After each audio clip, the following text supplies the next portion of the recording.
What's up, guys? So welcome to another video.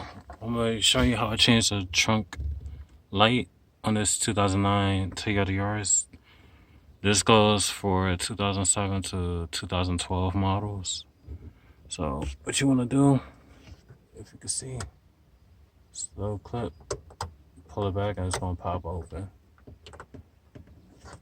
And then get like pliers and gently grip the sides.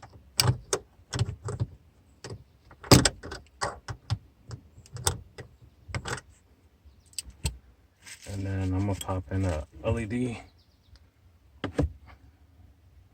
This. And this is the part number.